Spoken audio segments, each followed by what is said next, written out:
এই যে আপনারা রোড রাস্তার কথা বলেন, রাস্তা হইলো ভালো ভালো পাকা বিল্ডিং হইলো, কিন্তু আমার মেয়ে আপনার মেয়ে রাস্তায় বাইর হইতে পারে না, এই যে নেশাগ্রস্ত ছেলেদের জন্য। তাহলে লাভ হবে? আমার বোন আপনার মেয়ে আমার মেয়ে নিরাপদে যেন চলতে পারে, তার জন্য পরিবেশ ঠিক করতে হবে। পরিবেশ ঠিক করতে গেলে এই মুরব্বীরা আছে আর যুবকরাই হলো যুদ্ধে যাওয়ার সময়, যুবকদেরই দিয়েই হলো দেশ ঠিক করতে হবে। যুবকরা যদি আমার পাশে থাকে, ইনশাআল্লাহ এই মুন্সিগঞ্জ এককে নেশা মুক্ত এবং সন্ত্রাস মুক্ত করব এবং শান্তির নিবাস করব। যুবকরা আমার সাথে আছো তোমরা? মাশাআল্লাহ। কারণ যুবকরা থাকলে সবকিছু করা যায়।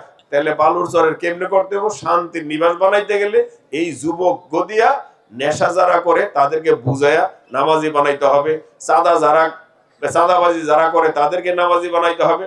আল্লাহর রাস্তা নিলে ইনশাআল্লাহ আল্লাহই তাদেরকে কবুল করব।